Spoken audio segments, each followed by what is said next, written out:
We'll call this meeting to order. Please join me in pledge of allegiance to the flag. I pledge allegiance to the flag of the United States of America and to the republic for which it stands, one nation, under God, indivisible, with liberty and justice for all.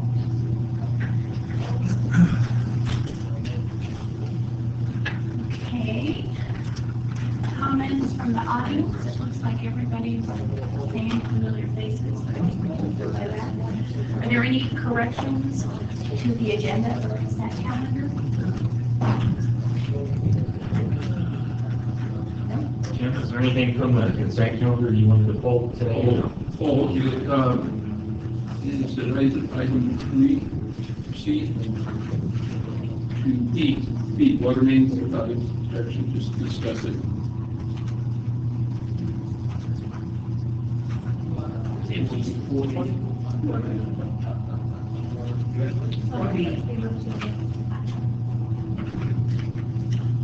So we would move that to 60. Why 60? Discuss it. Yes.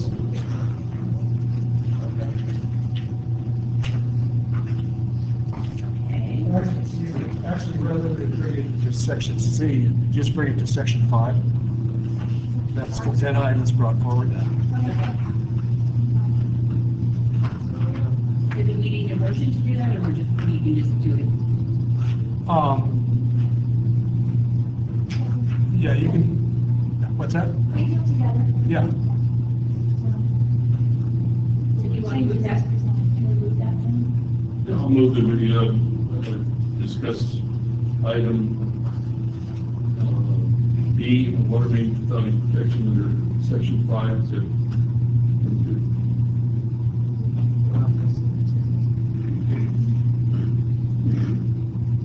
And adopt it. That's correct.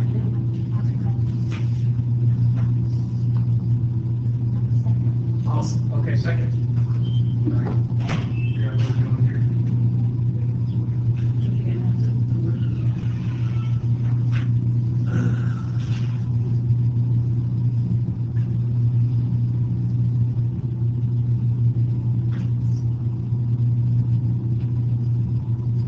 So that passes unanimously, and now I guess we will have the discussion.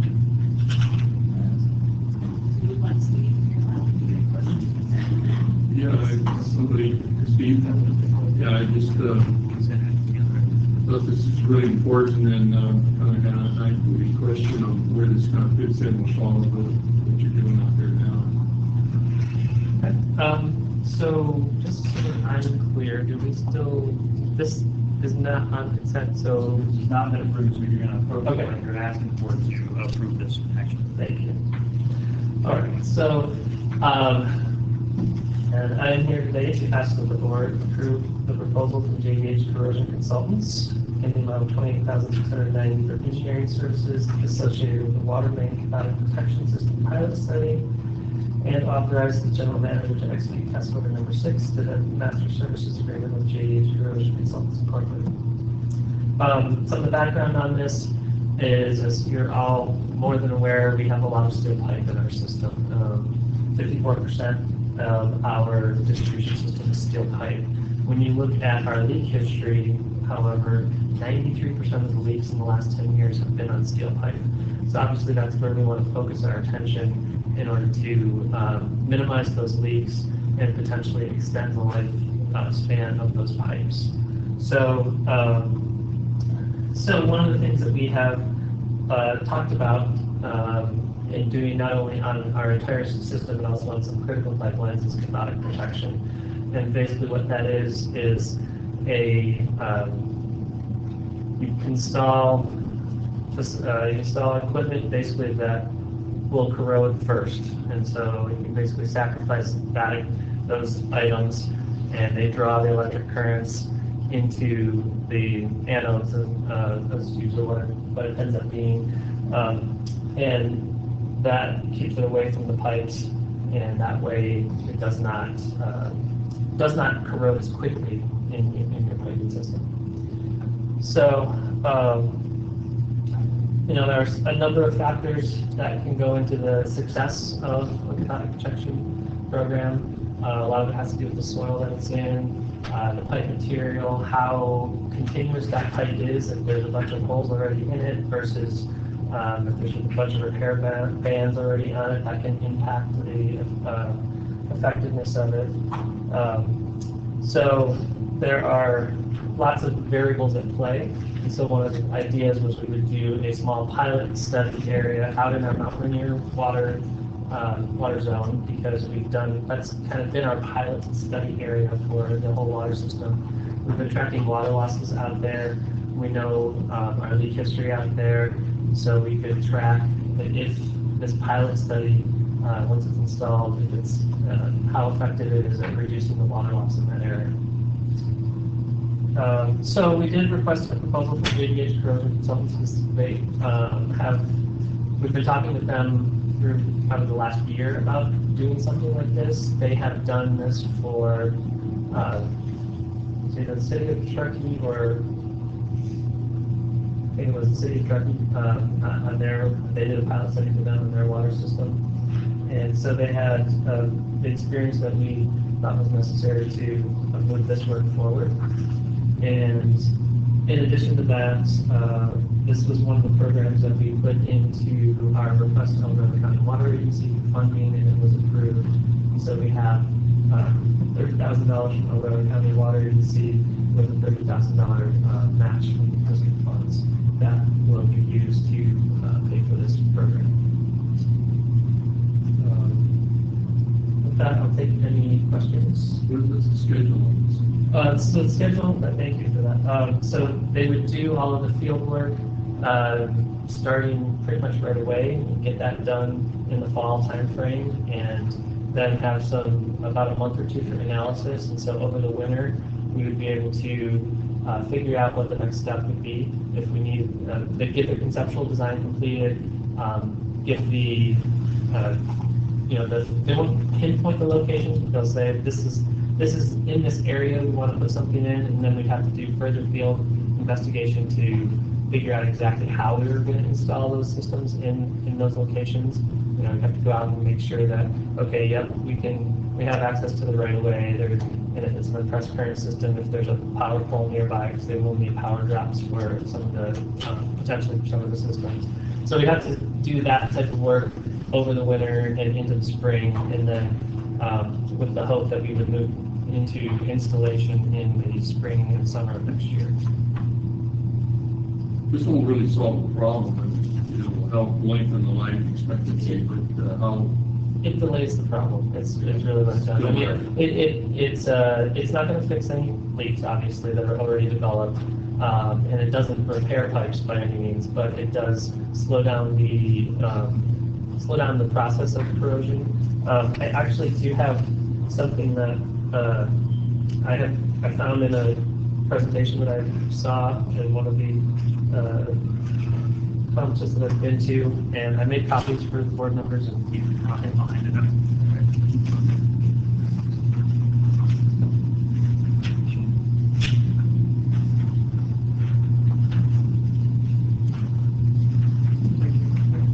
And so what this shows is it's a failure curve for, and it's very generic, but it sort of gives you the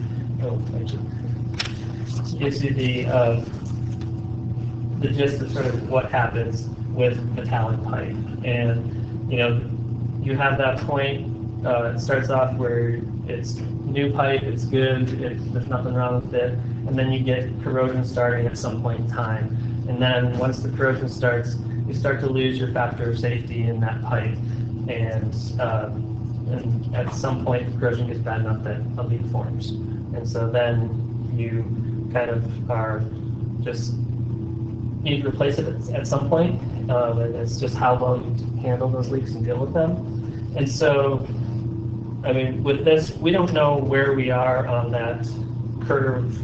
We know that our pipes are corroding. I mean, we've seen the pipes that have been brought in and seen that there are definitely places where our pipes are too far gone that cathodic protection can do anything. But there's a lot of places in our pipes, places in our system where we don't know where the pipes are. So depending on where we are on this downward slope, we could extend the life of our pipe. Sure, it'd be nice to know what the scale is, but. Exactly. I mean, unfortunately, we don't have that data at this time. And we're working on ways to try to figure that out as well, as far as what our likelihood of failure of our pipes are, but we just have not, we haven't completed that yet. So. Has any been thought been put to if this is successful, kind of next steps? We're just going to wait and see. Well, yes, we've thought about it, but it's sort of, it's dependent on if it is successful or not. Anecdotally, I can tell you that at a presentation I went to at the AWWA conference this year, the city of Colorado Springs, they have started to just put, whenever they go out to repair a water leak, they put an anode at that location. And they've been doing that for about 3 years, and they've seen their break rates decrease during that time. Whether or not it's due to that, it's hard to say, but it was definitely, once they started doing this, their break rates did go down. So that's something that we've talked about with our underground crews, trying to get that going as well, so that we would at least be doing something where we know leaks are and maybe prevent that next leak from forming, because the best indicator of where a leak's going to happen is where one's already happened. So, so that's one of the next steps that we would look at, and then yes, we would, do this pilot study, see if it's effective, and try to identify those areas in our system that still may be, still may have some of that life left in them, where we can extend that time frame. From our conversations with JDH, they have said that we have a couple of things going for us, and that our soils are fairly, I guess, benign as compared to some places like down in the Bay Area where they've got lots of organics and some higher groundwater. Granted, we have some areas with higher groundwater that we'd have to deal with, but we have relatively mild soils, I guess is the term they use as far as corrosion potential. So that has helped us up to this point. How much longer it'll continue to help us, we are still trying to figure out.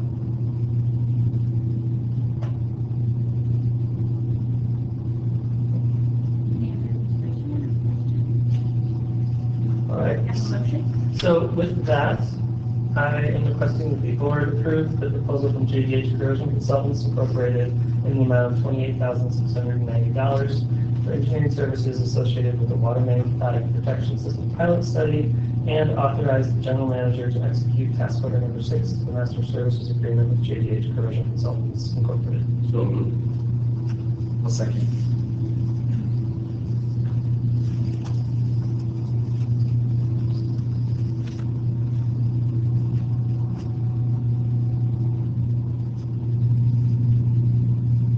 Okay, that passes unanimously.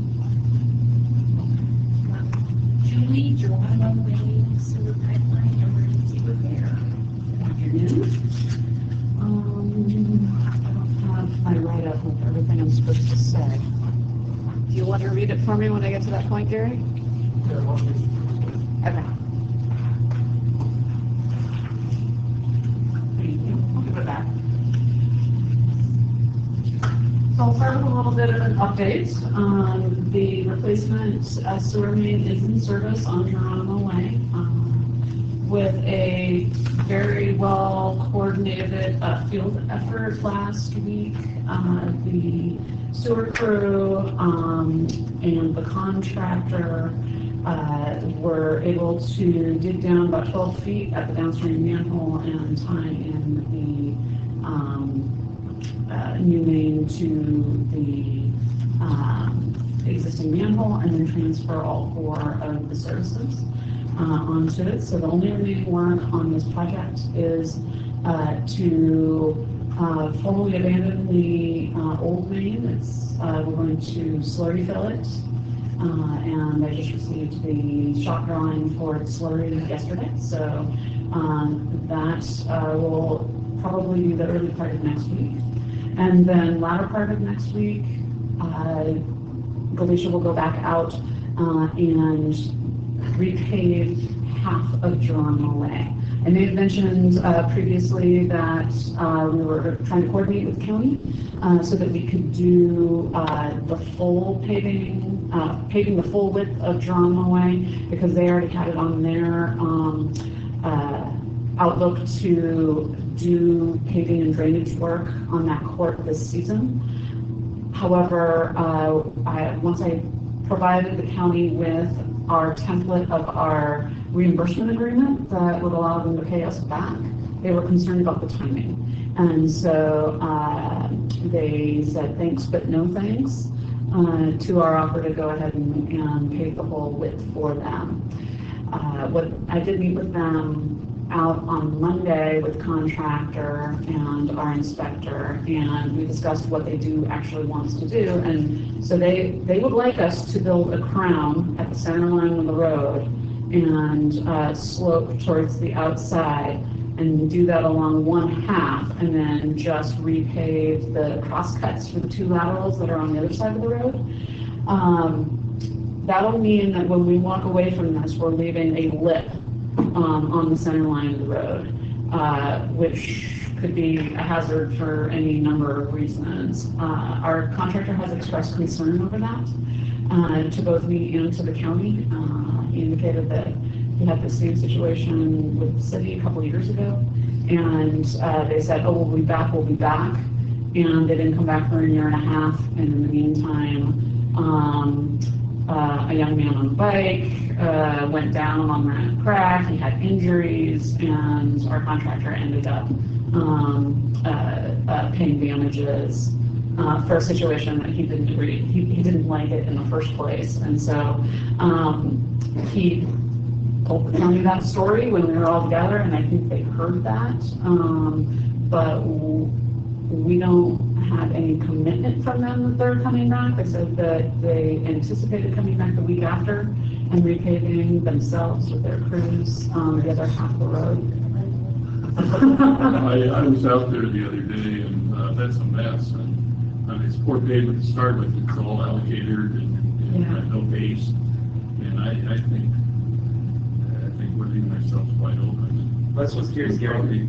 I think maybe we just need to go ahead and pay the whole thing ourselves, and then hope we can get the county to pay something else or get credit on another job. Yeah, and I when I first talked to Donaldo at the county, and he said thanks but no thanks, I said, okay, are there any other ways we can navigate this? You know, I understand the timing's bad for your supervisors to sign off on this reimbursement agreement. You know, what if there was a letter of commitment from you, just something that would assure us that we'd be working towards a reimbursement? And he said they're not interested in that. I offered, you know, what if it was a credit to the district? Well, we'll do it, but, you know, as fees come up in the future that we should be paying the county, you're basically just drawing off this amount that we have, that we've overpaid. And he said, yeah, it's going to work either, so. What about the prospect of just doing patches until they agree to something? If you do that? And just say, no, we're not doing that. Yeah. No, we're not doing that. What's that?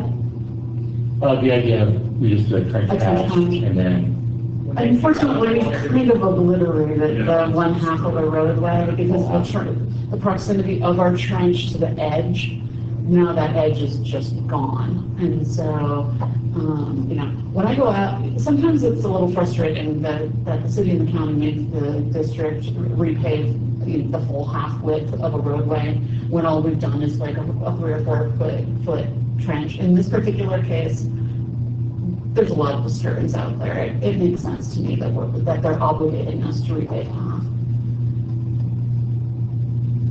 One question.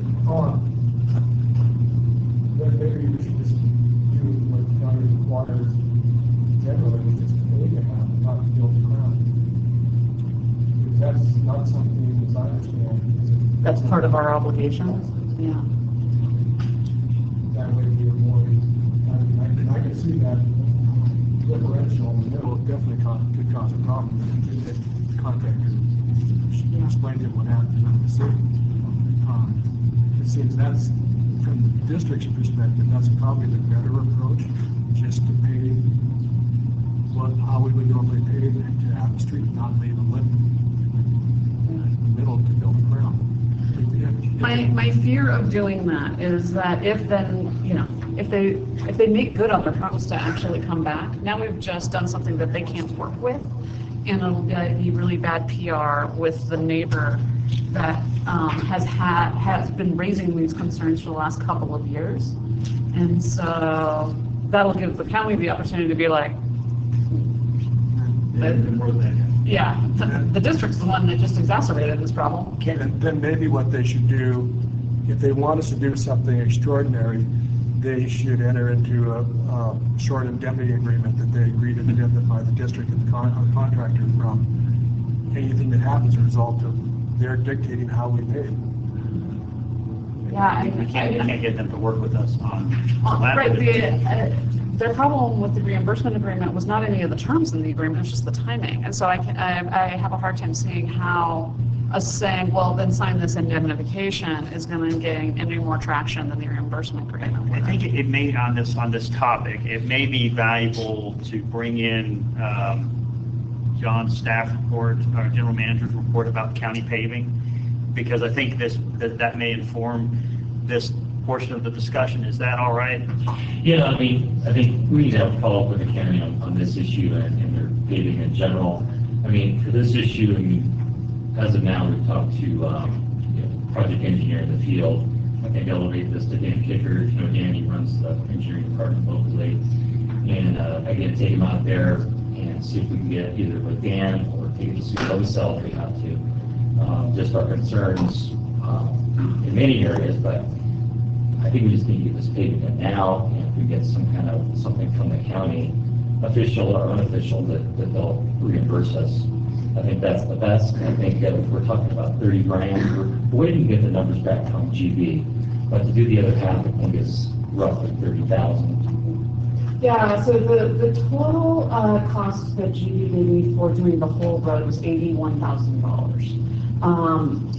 I've asked him to provide me with a new estimate based on the new limits of half road plus 2 trench patches. I don't expect that means that it's going to be 40,000. I expect it's going to be 50,000 or 60,000 to do that half. So, the amount of additional cost to just do the whole roadway and do it right, I don't think is going to be huge. And so You mitigate the liability. then you mitigate the whole thing. Right. You make the neighbors happy. I have to be honest, And you stay away from this argument with the county. I'm inherently reluctant to reward bad behavior. Just as a rule, children to county supervisors, theory remains the same. And so to get in a process in which someone's negligence, in my opinion, is dictating that we spend $40,000 is inappropriate. Just flat out, unless there's some level of agreement. Working with government agencies all the time, the governments in general, I just think it's good policy. We don't have an empty checkbook. And so I appreciate the liability concerns. I would see how long we can hold off completing the work. I would consider getting them an indemnification agreement, and I would certainly raise it to Sue Novasil before we spend a nickel of our money doing their half of the work. Oh, above and beyond their obligation. Yes. Yeah.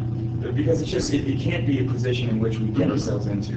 Because as soon as you cross that bridge, people will expect you to cross it again. Julie, what did you say about not doing the addition the crown thing that they were requesting? Is that? So if we, based on like Gary's suggestion, Right. that we basically just match existing grade and not leave that lip. Yeah. So in the event that they make good on their commitment to come back in a week and do their half, then they're going to have to basically rip out what we just did. Because they do need to raise the crown. The underlying issue is that one of the neighbors receives sheet flow across the road as it's currently sloped. It goes right into his front yard. He's dug a ditch around the edge of his property and is discharging it to the back. And I've actually talked to the neighbor behind who then receives that water. And it's like, yeah, this just goes on and on and on. It's such a flat area that there's basically this kind of stream course that's happening. And so, anyway, if we rebuild the current grades, it's going to perpetuate that drainage problem rather than giving them something good to work with to fix it. Another real problem there is because it's ties in, it's not just Geronimo Way, it ties into San Bernardino, which is a heavily traveled road. Yes. That's all there about that. Yeah, exactly. If we do half road width along Geronimo, we extend that all the way out into San Bernardino, all the way across the intersection. And so it's like expecting us to leave a lip on San Bernardino, which is like, that's the road to the school, the back road to the school. So. And I happened to be there right as the school was letting out, and there was just steady stream of traffic back and forth. The county's not willing to let us just do the patch and hold off on the half payment until they're ready? I don't know how we would just do a trench patch in this particular instance, because it's that bad. The entire roadway is alligatored, and so the shouting match that I would like to avoid is the one that says, well, actually the district is responsible for the whole roadway, because before you got there, it was alligatored, but it was stable. But then you came in and you drove all this heavy equipment on it, and now it's rubble. And so that's where I see it going if we start pushing them too hard. But I think we have time to figure this out. It is stable. I was out there on Monday during a deluge. It was ponding a lot, but there wasn't like a lot of muddy runoff. The water in the ditch in front of this gentleman's house wasn't super silt laden, and his ditch seemed to be at that point in time actually taking the water. It wasn't flowing out the far end, it was going into the ditch that crosses the front of his property and soaking in. And so, seeing as it is just the third week of September, So how about, what do you think about this? I think we've got a couple more stops at the county, elevate this and see if we can get a better resolution. And I think we're clear where the board stands on this. We're concerned about the liability issue. We don't want to spend more than we should. And that's what we can do, report back. We're not going to pave the whole road unless there's some kind of commitment from the county ahead of time. would you like me to hold Dave off until after the next board meeting, or do you think we'll have this resolved before then? I mean, I think, we're kind of running the clock out on the paving season as well, so I think let's get the bid from Dave. Mm-hmm. I mean, we'll get with Dan, we'll get with the county, right away. This week, try to get a resolution, get him a plan. I think if you get any of those resolutions you just outlined, I don't know why, besides notifying the board, actually, we would need to change. Yeah, obviously. Right, that's part of the emergency action, Yeah. so we'll stay within those guidelines. Yeah, you're good. Very good. Thank you. So, let me find the right one.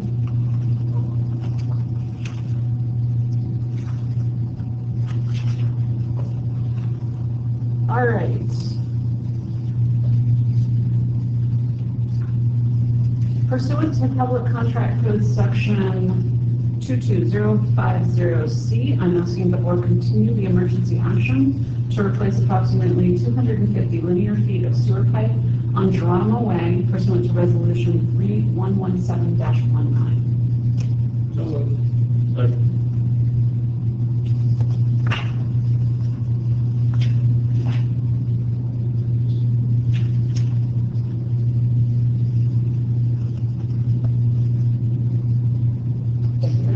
Okay, that passes unanimously. That takes us to payment of claims. And I move approval of payment of claims in the amount of $1,795,122.98.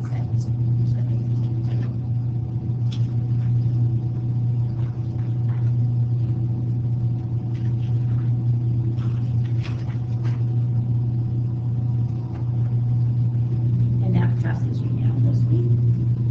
And that brings us to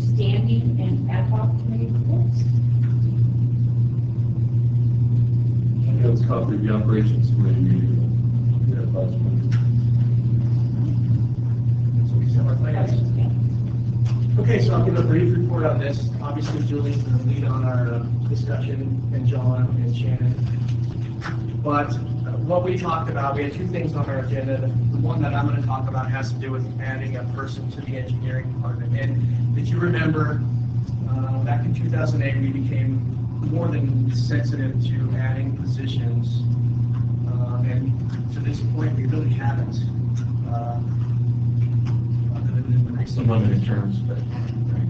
So what we got was a very detailed analysis of what's going on in the engineering department and the capital improvement program as it stands now. So what's happened is we basically, with our 218, approved a rate increase to help build our capital improvement program and take care of the necessary items that we feel or the district feels are imperative. And the way it looks now, Julie gave us a breakdown of basically the simplest number I can give is that based on the number of projects we had, last year was 4, this year was 5, and then next year is looking to be 8. There are basically 3 positions dedicated to project management. If you include 50% for Julie, 2 project managers, and then, was it Steve? Senior engineer. Who has about half of his time available for that. And they were able to accomplish approximately 1.7 projects per year based on their time constraints and dealing with other stuff. So with the next year and the 4 or 5 years in the future, it's not possible manpower-wise to accomplish that level of work with the current staffing. The questions that were asked were, do we foresee this going on forward? The answer was yes. Do we foresee the ability to create efficiencies by working within the department? And the answer was yes. And then we were given 4 options, 5 options technically, but starting with 1, which was doing nothing. 2, which was adding consultants, which, in my own personal opinion, I'm adverse to that idea. So I think John's always thought more about trying to do our work in-house, which is technically more efficient. Technically, the 3rd option was adding temporary staff, which again has its limited efficiency because you have people rotating through positions, which isn't always the best option. And then the last one, which we are actually here for, is to add a person at the project manager level as opposed to having a part-time engineer, which is what we currently have. So, I mean, right now it's department manager, which is Julie, 3 other engineers, a hydrogeologist, which is Evo, 2 inspectors, GIS, asset management analyst, contract administrator, 2 limited term positions, which we'll not talk about today, and a part-time engineer and 1 intern. So we're going to take the 1 part-time engineer, turn that into a full-time position, bring in somebody with a little more experience that can manage projects better. And Julie, John, and Shannon all feel that with that change, we can not only save money in the consulting department,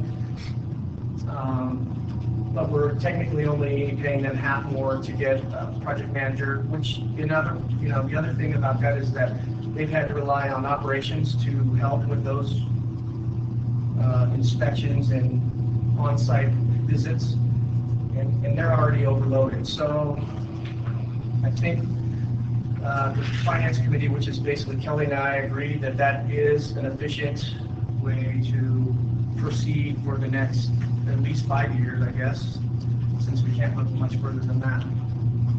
If I missed anything, please feel free to add to it.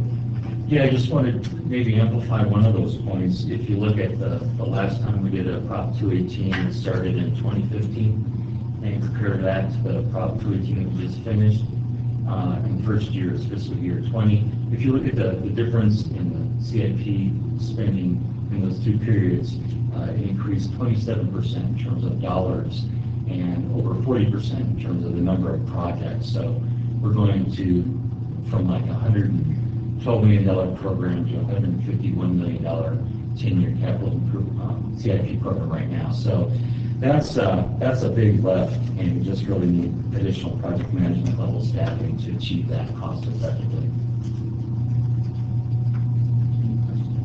Well, we talked about this a bit at the ops meeting on Monday. Covered a lot of things Chris just kind of outlined. I think, yeah, it all makes sense to me. Having a new staff, have everything we discussed, yeah, so it makes sense. So at the next board meeting, we'll be bringing this forward, and it's basically to eliminate that part-time position, the half-time position, and replace that with a full-time position. So on balance, we're adding a half position essentially. Yeah, the other thing Julie did say that was really convincing to me is that because most of the projects are linear, most of the design and the work can be done in-house. And a lot of the budget for that time is already built into the projects. And so it's not like this is an unfunded mandate. This has already been planned for. It's just that we're going to be able to do it hopefully more efficiently. Right. Well, having more projects, that means we're going to need more inspection out there too, so we may need more help there, or you're Inspection, yeah. hiring outside. We're looking at how we can accomplish that. Again, it depends on the type of projects, kind of right sizing projects. So one inspector can handle maybe a large water line project, but if it gets too large, then you need two inspectors. So kind of that kind of thinking moving forward. This position will provide some inspection support as well. But we are, next year we have 8 projects going on. Right now we're trying to figure out how to do that. If we do go, third-party route, it's pretty easy relatively to call like CME or an inspection firm, and they can kind of start pretty quickly, get up to speed pretty quickly. So, But it's possible you may be coming back for another position in the next couple of years as we step up, and we still don't have our evaluation of all the pipelines back, so that may affect things also.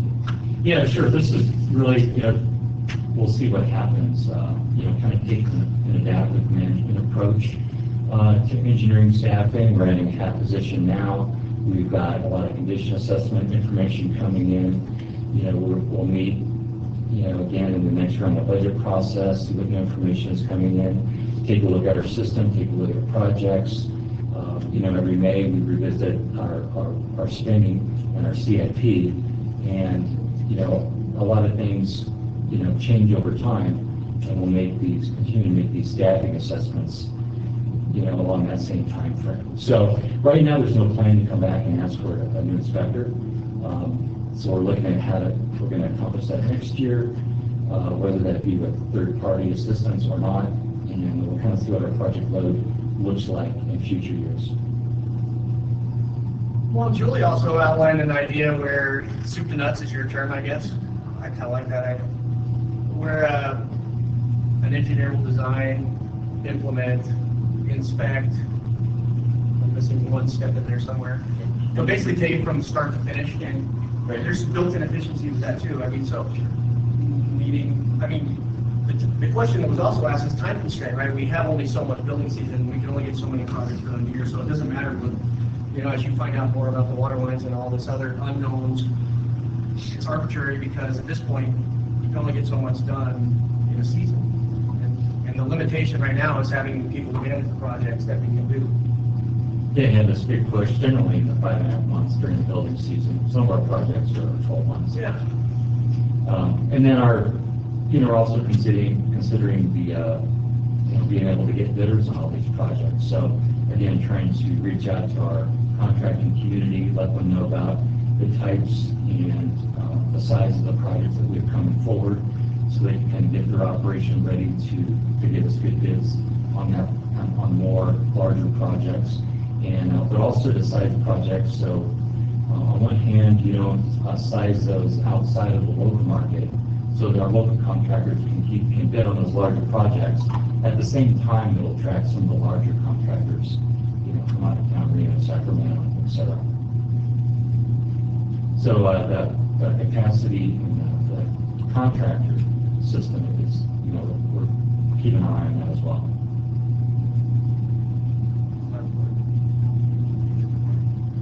Nothing else? Am I missing anything? Okay, board member reports. I was just going to give a big shout out to Tim Bledsoe. As he's walking out the door.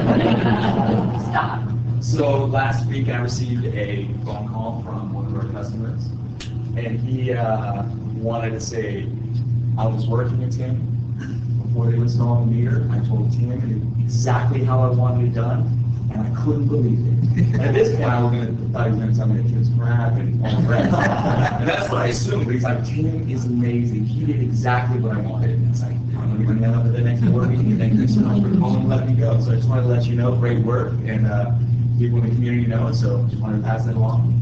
And the only other thing I've gone to is tomorrow actually, there's an event celebrating an international event supporting climate change action, 11 o'clock at Lakeview Commons. I'll be there, the schools are all participating, members of the school board, so on and so forth, really positive event.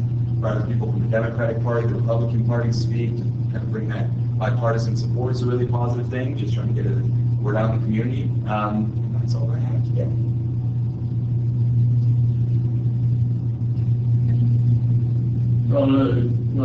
Yesterday was kind of the DORADO County Water Agency, and that was the campaign, and Dave Nickerton, who's now the general manager for the Aqua, and that's where you're the report there. Which leads me to California. No, I think we're on the DORADO County Water Agency. So the September meeting was canceled, and October, and I just went blank. Who's giving the workshop? Yeah, or it's at the county, right? It's at the Board of Supervisors office. It starts an hour earlier in the water. They're doing a presentation on the water resources master. Yeah, so I don't know if that's something that would interest other staff members or other board members to go. Yeah, maybe Shannon has been involved in that, to some degree. Yeah, that plan, just to give you a little background on that plan, the county contracted with Stantec to work with them and the county agencies, as well as a bunch of stakeholder groups, to look at a county-wide future water demand for the ag community development, what their future potential build-out concepts would be in the county. And then with that said, okay, what are the water demands with those sort of future demands? And then what is the gap? Where are we short in, in regular years and then in dry years and drought contingency planning?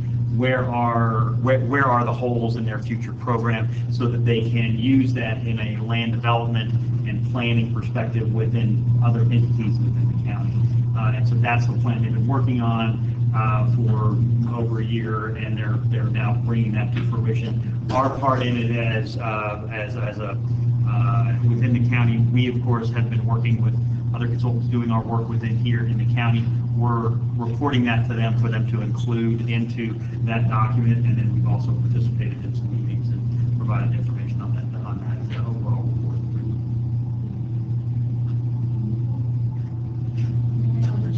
Okay, Jim reports on staffing update. I've got a couple more things. One more thing in engineering for the vacant asset management analyst position. We are near the end of a cross-training effort. I think it's been going on for about 3 months. And we're looking at planning to interview perhaps 6 or so in-house candidates. We're down 4 in-house candidates that participated in the program in October, but it's really been, I think, a fantastic cross-training outreach effort, and it's given us a chance to look at the candidates and give them a chance to look at that position and make sure that's a good match. So interviews in October and hopefully starting up in November. And then on the pumps crew, we were advertising, looking for a new pump station operator, and we extended that recruitment period until October 2nd. Just doing a larger outreach effort and just looking for more qualified candidates to interview. So that is again open until October 2nd. And then county paving, we talked a little bit about this, and I mentioned this, I think, at our last board meeting. But the county has started to implement some new paving requirements, and we're really concerned about the cost impacts on our pothole paving efforts and on the new water service connections. There's paving involved in that we pass on to our customers, and that paving, could go from maybe $500 last year to, if we do these expanded repaving efforts, could be maybe $1,500 to $2,000 or more, depending on where those patches are. So we're looking out for the district, we're looking out for our new water customers as well.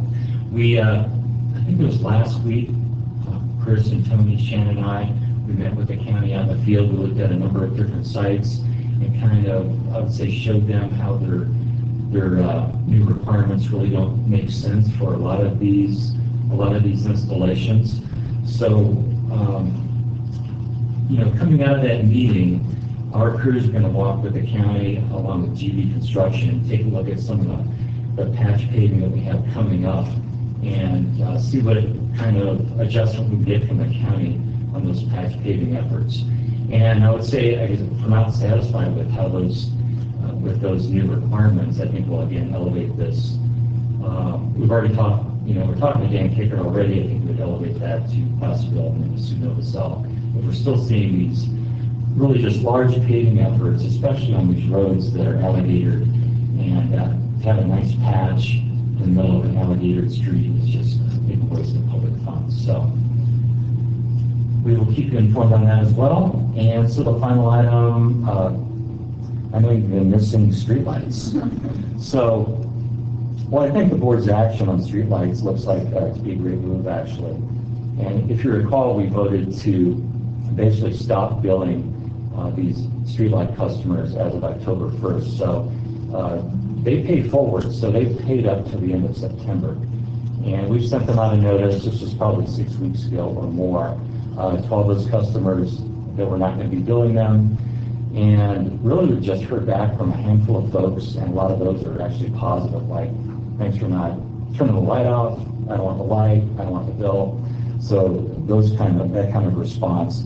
Right now, I know of only one street light that the customer really wanted to talk to Frank Rush, the city. And Shelley's not here today, but Shelley, we've been working with the city and Frank Rush. They've really been fantastic to work with on this item. But they talked to Frank, and Frank has agreed to keep that street light on, and the city will take care of that bill. So, that's just a one-off, actually, in Pioneer Village. We'll see what else comes up, but at this point, we're out of the streetlight business, essentially as of October 1st. And that's all I have. That brings us to staff and attorney reports, and it looks like we have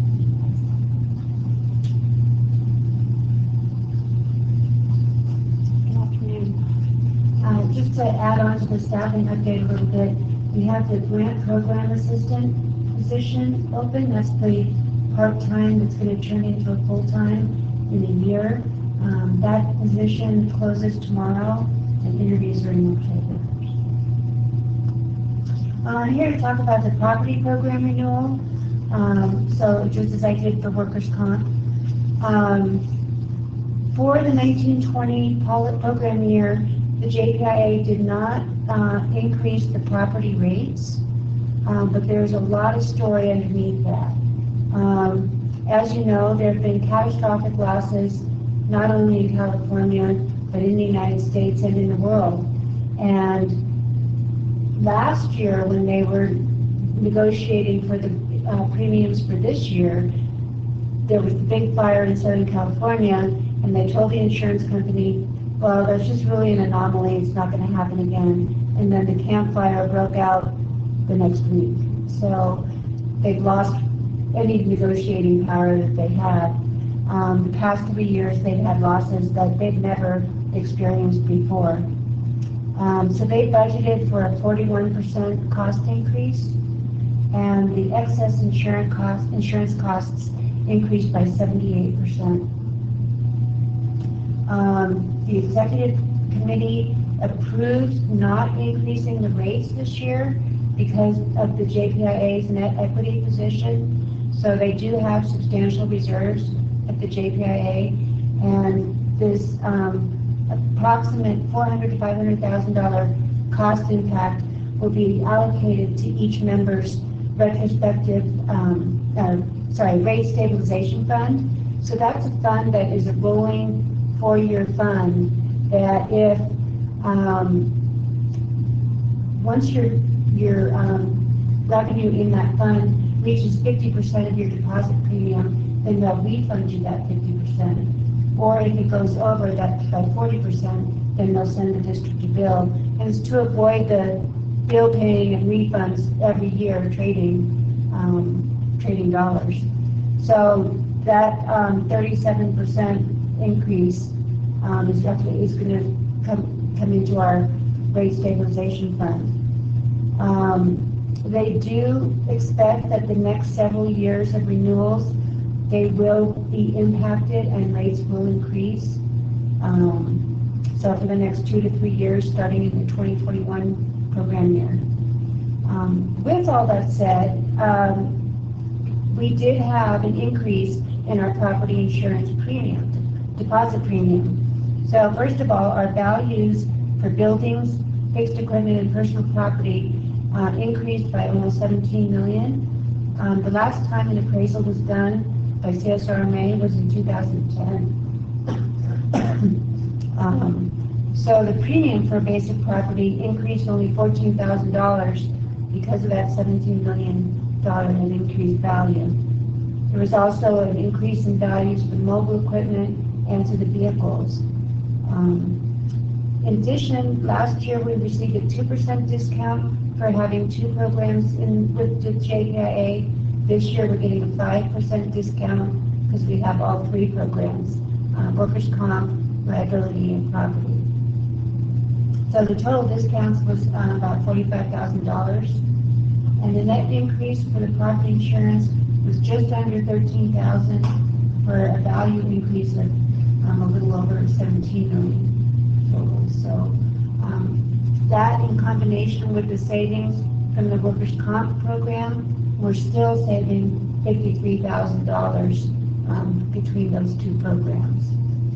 So liability renews in October, I believe, or January. I'm not on their schedule yet. I haven't figured out the schedule yet, so, but those are the 2 that we know so far.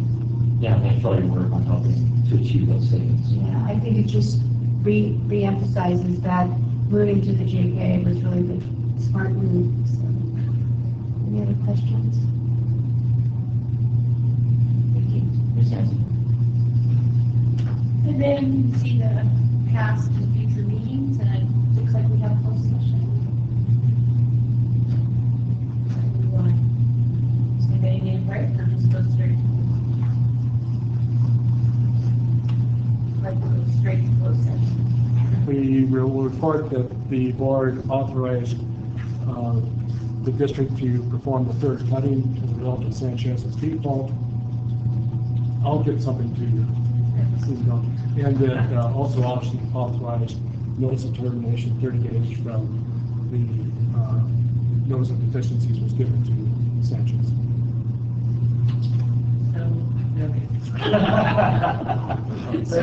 So reported, I would say. So now, this meeting is adjourned.